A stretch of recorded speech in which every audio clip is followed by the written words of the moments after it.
Right. Okay, welcome. Hello. My name is Ashkahn. I am Graham, and together we are Ashkahn. Oh, sorry.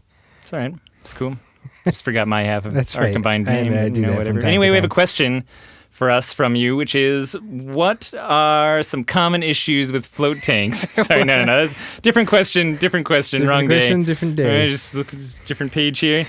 I had a customer come in, well, that's good, who was sneaking a bunch of photos and asking weird questions.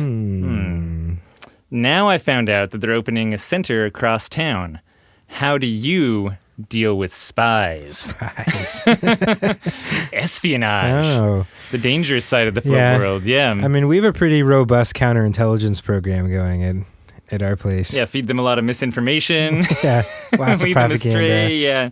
Just wait for their own center to self-destruct. Yeah, I mean, we funded a coup in Nicaragua just to stop one place from opening. Maybe you don't want to go as far, but it works. It does work. I mean, I guess it float on. We don't really worry about it. It's kind of an interesting one because, the information's all public.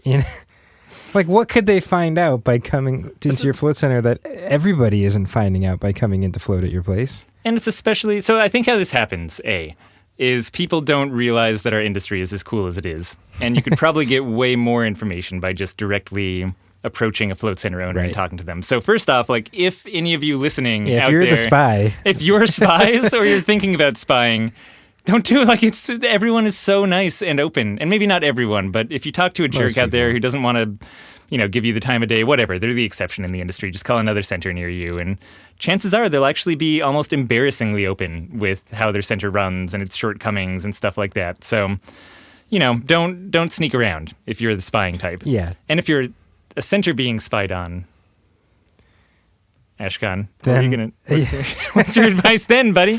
I don't know. I guess my advice is I'm not sure what you feel like you're losing from someone taking pictures and stuff like that. Like, what information could they be gleaning that they wouldn't be able to get by visiting any float center? Or I don't know. I don't understand exactly what people feel like they, what kind of valuable info they feel like they're losing in the scenario that someone's spying on them, quote unquote, spying on them. Yeah, it's interesting because I feel like the social damage is almost more than the practical damage. For sure. Like the it's weird and it's kind of like rude. And like, they should have asked, right, is the thing. And like, I feel like sure. that's what this person is actually upset about, is that the person did not directly correspond with them and like instead felt the need to sneakily come in and check out how they were doing things and presumably use that information to inform their own decisions on a competing float tank center. Lots of air quotes again going on here.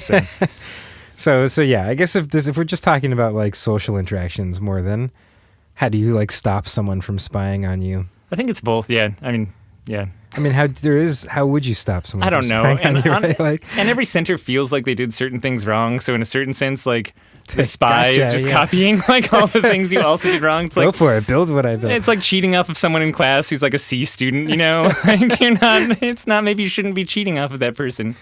Yeah, I mean, in terms of what information you're protecting, I think this is kind of, it may be like overhyped in people's heads or something. Cause again, like you're a business in public where customers are coming to float in your float center. Like everybody comes in and knows what your floors are like or what tanks you have, or most people can look at your website and see how booked up you are. And I don't know, like how much is someone really going to use something like that in a way that's going to impact you negatively? Yeah. It seems not like a huge concern to me.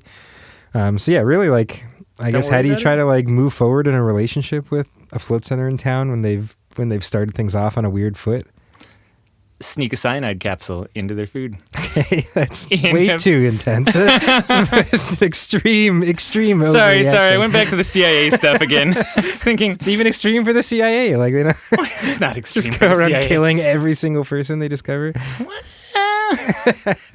Guess we don't know. No. So, I'd talk to them. You know, to be honest. Me too. I would even bring up the weird honesty. stuff. Yeah, what'd you say? Back them into dark alley? Get back at them with honesty. I see. Yeah, no, that's way better than back them into a dark alley. Your mind's in a weird place right now. Like, yeah, let's go pick some fights after this. I got this baseball bat with a few nails through it. Do you think we could find anything to use that for?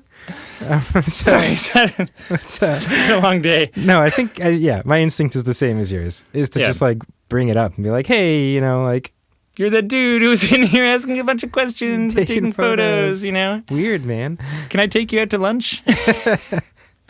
You know, but yeah, try to make friends. Chances are the conversation will go something like them being embarrassed, them being like, yeah, I was doing that. I just felt weird that I was opening a competing business and didn't know how to bring it up and stuff like that. And might actually just, you know, end with you understanding where they're coming from and, you know, being friends in the future. So nothing ever came of letting issues like this stew and you assuming the worst of people in the background. You know, that's stuff that feuds and unnecessary disputes are made of. So take the higher ground, talk to them, you know, just be honest and nice and call them out in a way that leaves room for a relationship to build in the future and leave the ball in their court. And take the step to make communication. I feel like it's way too easy for something weird to happen between two float centers in town with each other.